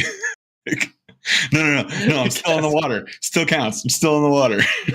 Dude, and that's the crazy thing is like Jeff and I went out with some buddies. We were just hitting all the local lakes at my spot one year, and these guys were like, we were having a rough day on this lake. But I knew they were fishing everywhere. We just didn't know where they were, and our buddies started to get into them. Mostly, I think they were bluegill that they were getting into, and some bass. But then Jeff and I figured out like right when sundown hit that like the topwater bite was on. Yeah. You remember this? And then we started catching fish on topwater, and they were like their battery had run out. They were like slowly drifting back to the ramp, and like Jeff and I would not leave, and it was like 10:45 by the time we pulled out, and the bugs were horrific. Like I had welts on my back from all the freaking bugs. Like, dude, I'm not leaving. Top water bites on. Exactly. Like, was it on the lake, like at our campground? No. It was no. That was when it was Marcus like gym, right? Yes, and that was like the third lake. That was like the third lake that we hit that day. I don't want to say the name of the lake because it's we went all over the place. Yeah, I don't want to burn that lake. That's one I really don't want to burn. It's already like half burnt, but I don't want to ruin it forever because it's a super fun lake to fish. Yeah, no, it was that was a crazy day. Oh my gosh! All right, I'll tell you right now, like I am the most excited out of all of the stuff that we got, and this is probably super naive because I don't remember half the stuff that we ordered because we ordered it in like a blur. I'm actually we did order it over like 30 minutes, you guys. We had to choose like 150 things on these lists, and we did it in like 30 minutes. It was crazy. It was tough. And the list, and they just so when you're ordering gear, at least with the Kuma, the way that they do it. They send you an Excel sheet, and this Excel sheet has like 6 tabs, and there's probably every tab is like ginormous. 1,500 lines of on these things, and then you just kind of have to like pick what you want, which sounds like super great. You're like Control Shift down, copy paste, order, but that's not how it works. So you're like searching and combing through all these lines, and you don't know all the stuff that's new. You have to look up the model numbers, and the serial. Like you going through all this stuff, and you're trying to remember, like, okay, like what's the gap in my lineup that I really need? What's something I want to try for this year? What do I want my content for? You're going through this list. And then you kind of forget about stuff, and you're like, the spinning stuff is like in this other tab, and I need a 7.5 foot. Do they make one? I don't know. And like you're trying to piece together combos is like one of the craziest parts of it. Yeah. But so what piece were you most excited about? Well, as we were going through, like I found the Hakai because I was like, well, I need to search what's new, and then I was looking at all the different Hakai models, and there's like a random BFS line. I'm actually giving you mine. What we had decided was the 6.5 or whatever. I have the 6.6 to 1, and like you were gonna get the 7, and we're gonna swap exactly. Yeah, something like that. Yeah. So you're excited for the Hakai? I think use this one yet? I don't think. No, I have not even held it. Yeah. You know what I'm most excited for, though, to be honest with you, is the fluoro. So that soft I got all steel the fluoro. It's called Instinct. Can you grab it? Can you grab it, dude? I have it right here. I just pulled one up actually. So. Dude. That right there, soft steel Instinct fluorocarbon, 100% fluoro. That's 15-pound test. That's what I'm using on my Carolina setup. But we got a whole bunch of different weights. We probably have of these exact spools. We ended up. Sorry for your headphones. We ended up getting. I think I got like 20. There's like 20 in there. It's a lot of line. If you guys remember, like when this happened last year, we ended up packing some of this stuff right into a giveaway. We're probably going to do the same thing. Also, I have a wall full of like last year's Fish Lab stuff. That's going to have to go. I'm going to put the new stuff up. I'm probably going to put line up there because I think all I have left from Fish Lab are those, which are actually really good right there in the middle. Those swim baits. Yeah, those are the good ones too. I like those ones. But dude, that fluoro, because I have issues with the stretch fluoro. I mean, I still use it, but I don't love it. Technical issues with the stretch fluoro. It nicked a lot. Like it frayed really fast. It frayed really fast, and I broke off. I threw a lot of chatterbaits away. Well, that'll happen. But there were a lot of lost fish. Remember on the campground spot where we went to? How many times did we break off? And then when we switched to braid, like I broke off that night like 12 times. I was going to say a dozen times. Another jig. I was like, dude. And then I broke my rod, putting it into the rod rack. In the kayak, dude. It got to the point with the stretch fluoro where I couldn't use it for a main line. And when I used it for a leader, I started tying it in shorter lengths. Like I would only put it on for like 2 feet. So you'd like have to replace it. And I would replace it often. I'd make myself replace it because otherwise I'd get complacent. Fluoro knot a whole bunch of times. It was a little, honestly, it's a little frustrating. Like I'm sure it's got its use, but for me, I'm really excited to try the Instinct, and I'm hoping it's a big upgrade, and it is 100%. So I'm super excited to try that. Like I know it sounds so lame, but like I hope it's everything that I think it's going to be. When I read the description on it, I was like, yes, I'm 100% in. Yeah. What's up, Chaz? Chaz, can everybody hear you, Chaz? Okay. I know. That's how that was the point. He revealed top it, secret and then he box. hid it. The top secret box is so secret. And now where to go? It's I'm gone. hiding it behind my mic, so if you're listening to this podcast, you actually can't see the top secret box. That's how secret it is. And just so everybody knows, that is a bait that we have that is so top secret. We're not allowed to talk about it, but we will in probably 2 months. That's what I can tell you. In the next probably 2 months, you will find out what's in that box, and I'm so excited about it. I got a chance to see them today, and they are fantastic. They're from a place that rhymes with. I'm just kidding. I'm not even going to tell you. Oh man, I was about to mute. Punch me through the screen. I was gonna bro. All right, should we do the giveaway? I think we should do the giveaway. That's what I was going to say that. All right. Anyways, we're going to do the giveaway, y'all. So as y'all know, because you're nerds and we love you, we're going to do a Monster Bass giveaway. $25 to monsterbass.com. All you got to do is type something in chat, anything in chat. If you ask a question, we probably won't see it, but we'll try. And then mostly you should just say chat. And if you are chosen as the winner, then all you got to do is say, I am here and I'm a real human person in chat so that we know you exist and you're reporting for duty of said winnings. And then you're going to send your info over to Chaz. He's going to ask for a screenshot of your YouTube. You can email it to podcast@burlyfishing.com or Facebook. Is that what you said? What did you say? No. You said something as I was talking. Same exact thing. It's going to be on the top. The instructions will be on the screen. Let me do the thing. Instructions are on the screen. Gosh, dang it. So the first question. What, Chaz? Shots. All right, slow rolling thunder. Us. Slow rolling thunder. First, this is not really a question. It's kind of a question. Boonie hats, are they a go or a no go? Boonie hats? Yes, specifically. Okay, what scenario? Because it's hot. It's very hot. It's very hot. No, not gonna do it. I'm still a no. But let's say you're trying to sneak up on your friends who are in a canoe, and you want to flip that canoe. Then you have to be fully submerged, and then you will slowly breach the surface, and then the water drips from your boonie hat. That is a scenario where it's a yes for me, my guy. What about a very wide brimmed straw hat where the bottom stitching is? Wait. Everybody says, "What's a boonie hat?" What's a boonie hat? Yeah, it's like a boonie hat is like an adventure hat, but like a bucket hat. We call them adventure hats. It's like a bucket hat with like a longer brim all the way around. Yeah, and it has the string, the chin strap string. Nobody's heard it called a boonie hat? Recon hat. Thank you. Am I not? Sure, a recon hat. That'll work. What's a boogie hat? I don't know, but it sounds bucket awesome. Hat. Yep, that works too. Bucket hat, similar. Man, all right.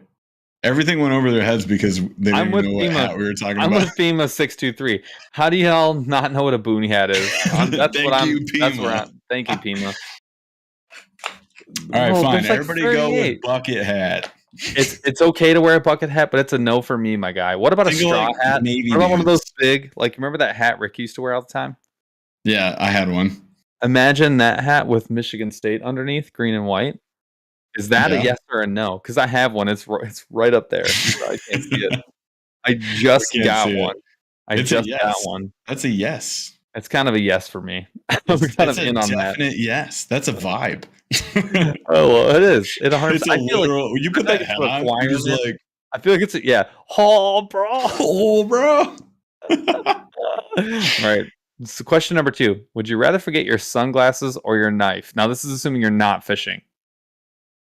If I'm not fishing? Yeah. You're just out and about. Like, if you're going to forget something, sunglasses or knife, you would rather forget your knife? I'd rather forget my knife. I want my sunglasses all day. Ah, no way. You don't have the sun being magnified into your eyeballs, just burning your retinas. You're like Woody. You're like Woody when he's like, but I can't make a face. I wouldn't want Sid to find out I'm alive. Not yet. Oh, God. All right, Jeff, do you want to ask this next one? This one was you. What did I write a question? Look at me go. No, Sounds like Chaz is trying to claim credit. Chaz and I had a chat. This is mainly staply 60-40 my idea. Anyways, would you rather only fish gimmicky baits or only dollar bait brands? Like think Jawbone at Dick's Sporting Goods. Just Walmart special. It's gonna be gimmick baits for sure. Gimmick for sure, right? Yeah, because then you can get like chase baits, fun at least. I got like a fun, just high quality bait. Come on.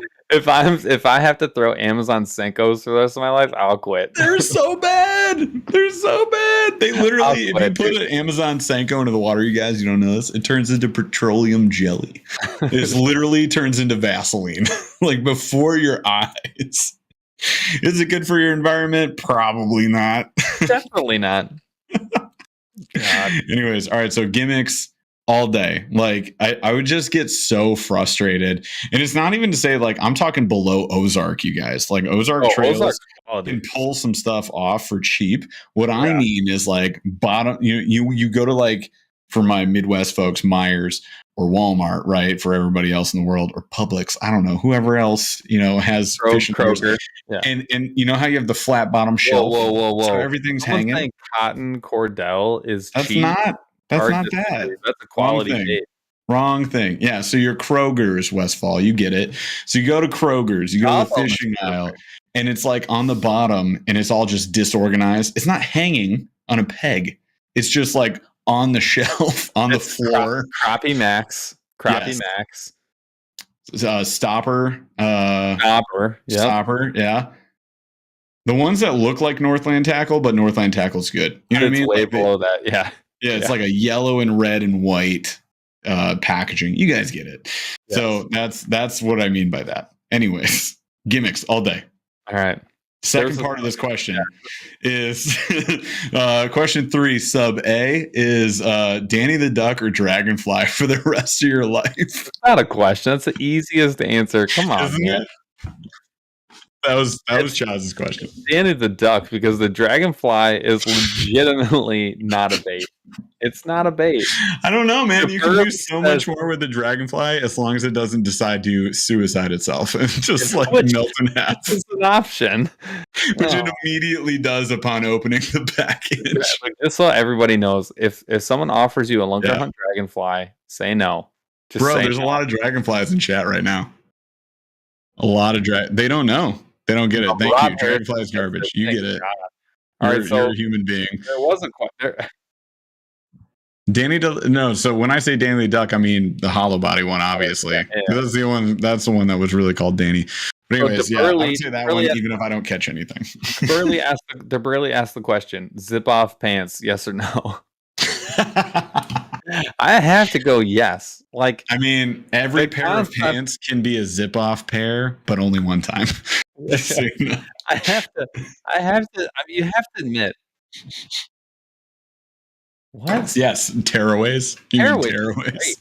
No, we're talking about zip offs, and I'll tell you right now. Zip off is a no. The concept of the zip off was super good. Unfortunately, you just look like a total dork, and it's hard to reconcile. Imagine this though. Imagine if they had 5-inch shorts and a zip off pant. What? Like it's zipped off at the crotch. $1 million idea. Excuse me, I smell $1 million idea. Exactly. You know who needs to make those is bird dogs. It would be bird dogs. Bird dogs or chubbies or whatever. Like somebody's got to come out with it. God, come on. The practicality. It's phenomenal. Anyways, I like that they went so far with zip off pants that they made 2-stage zip offs where they had one above the knee and one below the knee. The double. So you could have capris and then you could make them shorts. What happens when you lose the midsection at the knee? No. You're then you just have really weird that the zipper doesn't even match up. It poofs out because the top part's too wide. Yeah. No. It's a horrible idea. That's they made those in jeans too. They made those in Of course jeans. they did. I would have paid $1 billion to be a fly on the wall at some of those marketing pitches. You guys. Got an idea. All right, guys, hear me out. Hear me out. So you got pants, right? And then you got shorts, right? What if, hear me out, we put them together? We had zippers this whole time. You We're mean not to tell even me? using them. You mean to tell me YKK has had zippers out there for the last 80 years?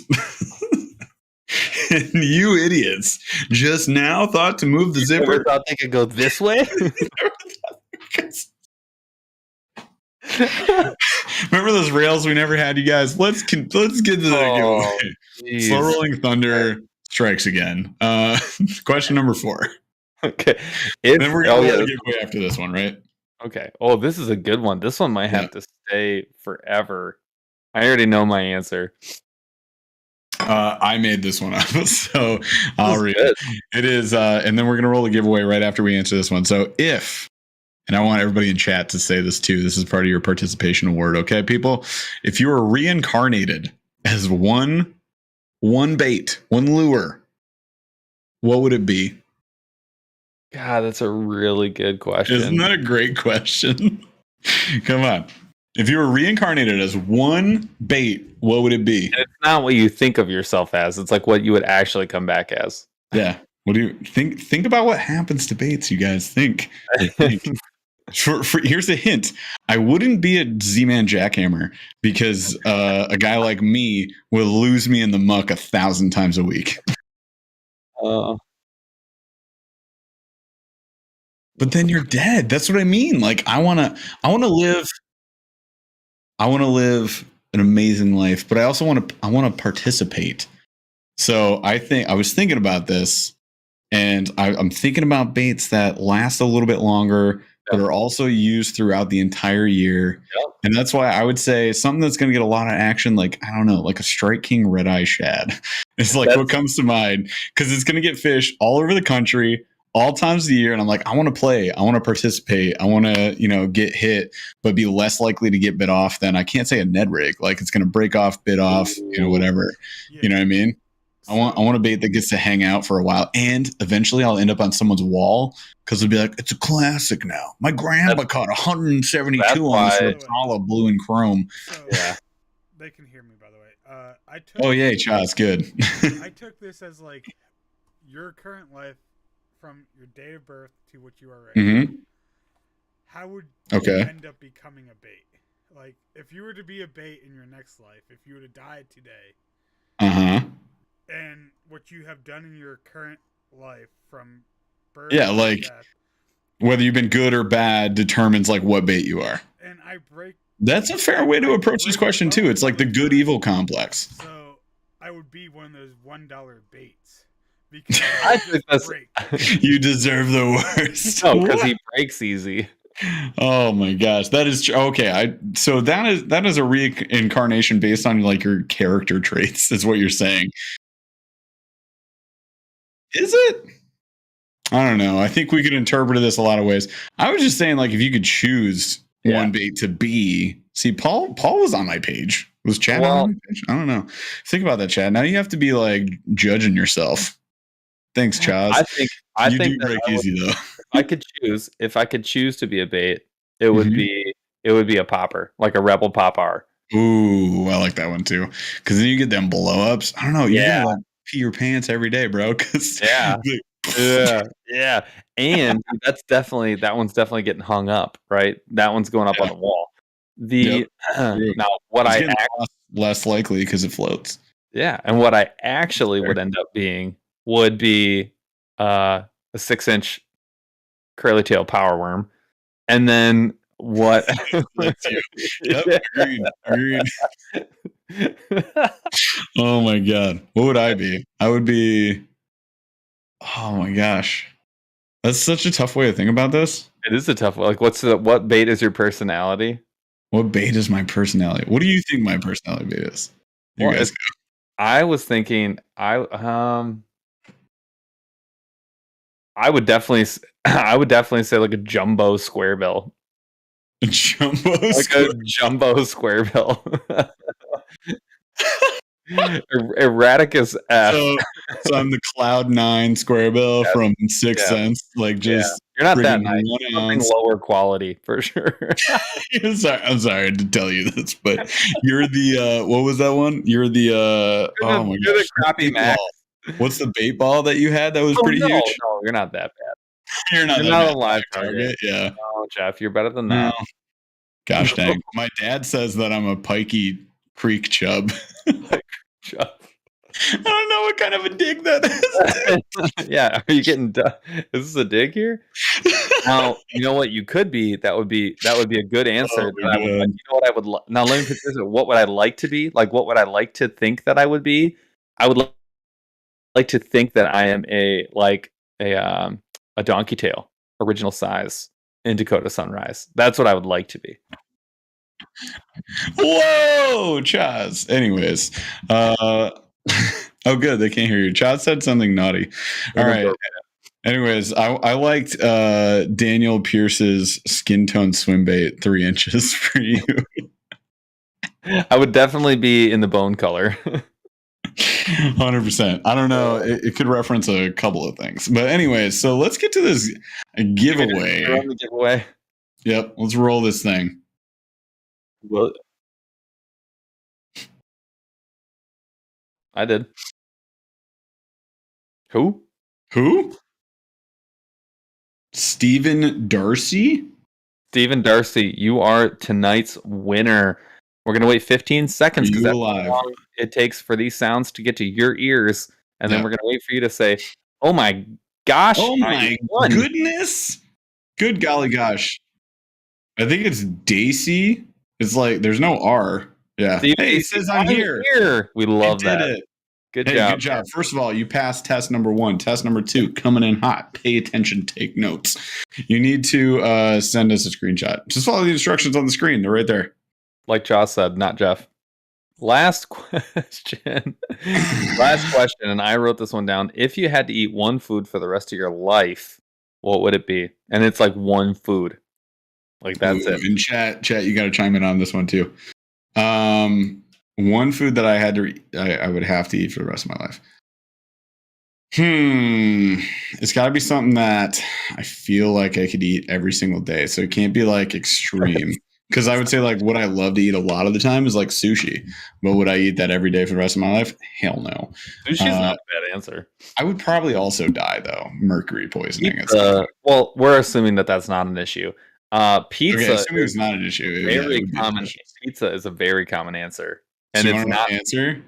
Yeah. It depends on the rules within this. It depends on the rules. So like, let's say you chose, because you're saying like, you could say cheeseburger. Like what's on the cheeseburger?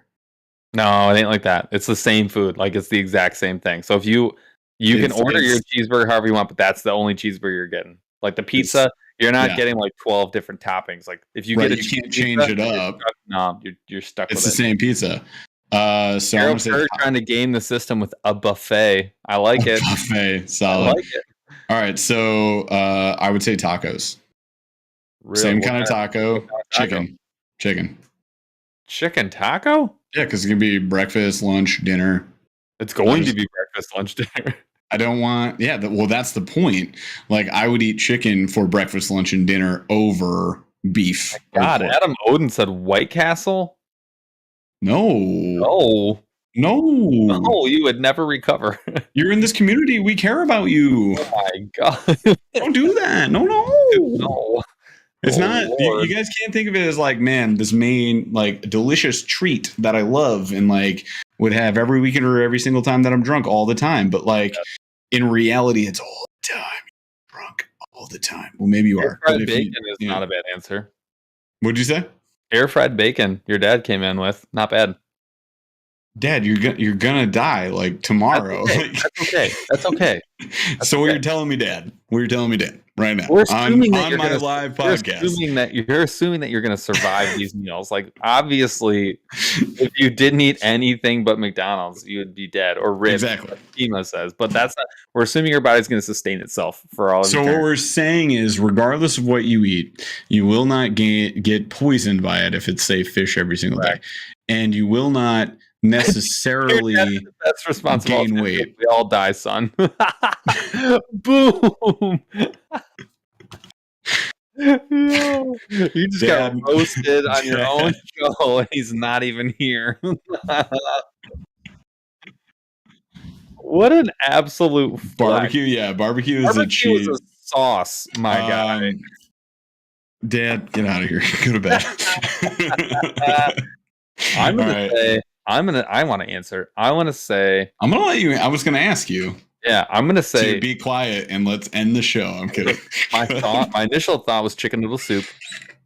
That would be Your life would be so boring and bland and terrible. Homemade chicken noodle soup. Come on, man.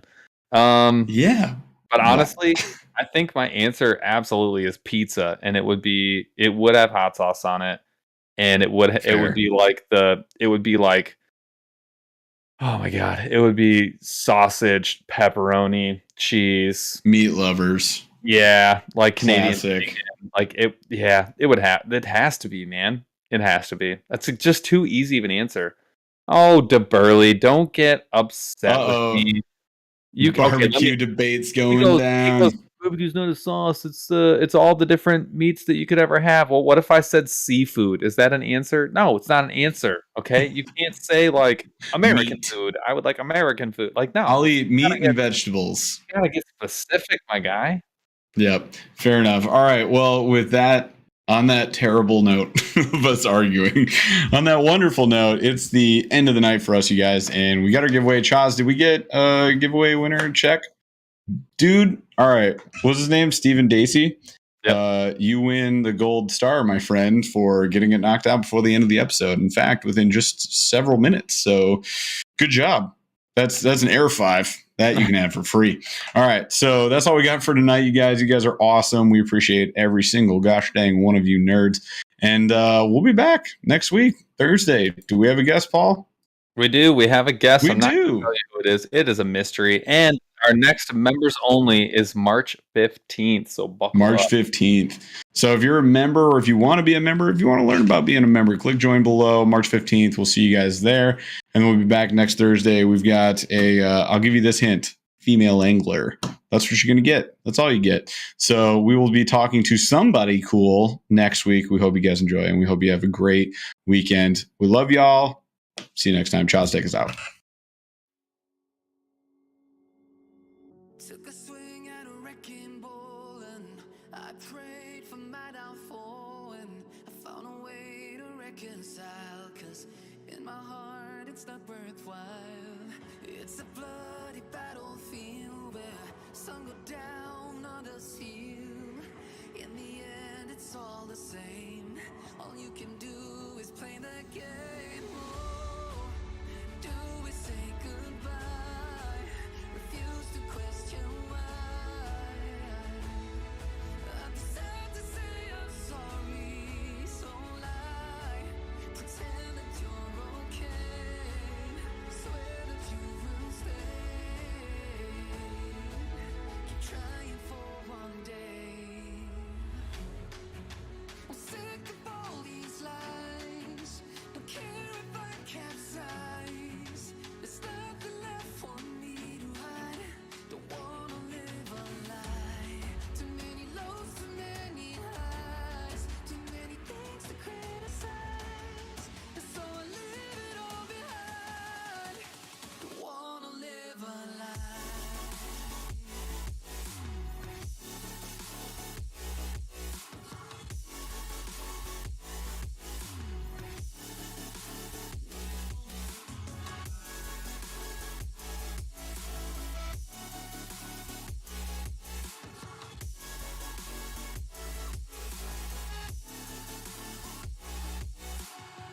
Life kept spitting at my feet and forced me down a dead-end street, when all I had went up in flames, burning only dark remains.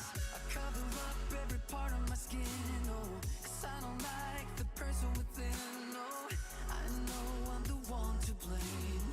All I can do is take the shame. Oh, do we say goodbye? Refuse to question why. I'm too sad to say I'm sorry, so lie and pretend that you're okay. Swear that you will stay. Keep trying for one day. Whoa, whoa. I'm sick of